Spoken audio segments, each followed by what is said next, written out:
અંબાજીમાં વંચિત બાળકોના કલ્યાણ માટે કાર્યરત સામાજિક સંસ્થા શ્રી શક્તિ સેવા કેન્દ્રએ 1 મેથી ગુજરાત સ્થાપના દિવસ પ્રસંગે બાળ ભિક્ષા મુક્તિ ગુજરાત નામનું રાજ્યવ્યાપી જાગૃતતા અભિયાન શરૂ કરવાની જાહેરાત કરી છે। આ અભિયાનની જાહેરાત ગુરુવારે અમદાવાદમાં વૈષ્ણવદેવી સર્કલ સ્થિત શ્રી શક્તિ કન્વેન્શન સેન્ટરમાં કરાઈ હતી।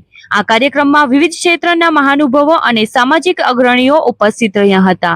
આ અભિયાનનો મુખ્ય સંદેશ એ છે કે પ્રત્યેક બાળકને રોડ નહીં પરંતુ ક્લાસરૂમ મળવા જોઈએ। શ્રી શક્તિ સેવા કેન્દ્ર દેશના નાગરિકો વચ્ચે વિવિધ જાગૃતતા પહેલ દ્વારા બાળકોને ભિક્ષાવૃત્તિથી શિક્ષણ અને સમાજક જીવન તરફ લઈ જવામાં સક્રિય ભૂમિકા નિભાવવા પ્રેરિત કરવાનો ઉદ્દેશ ધરાવે છે।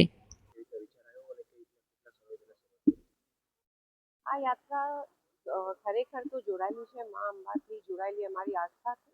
અંબાજી યાત્રાના મધ્યમાં અમને આ બધું છોકરાઓ જોડે મળવાનું એક પ્રેરણા મળી અને ત્યાંથી 11 છોકરાઓથી આ અમારી યાત્રા આરંભ થઈ હતી।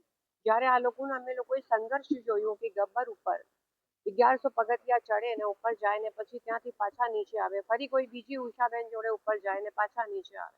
આટલું સંઘર્ષમય જીવન જે બાળકોનું હોય અને એ બાળકનો જો અમે લોકો હાથ પકડી લઈએ તો આ લોકો જીવનમાં ખરેખર કેટલું બધું સારું કરી શકે છે એ વિચારથી આ યાત્રાનો આરંભ થયું ને એનું પરિણામ આજે એવું છે કે 200થી વધારે કરતા છોકરાઓ વધારે શિક્ષણથી જોડાઈ ગયેલા છે।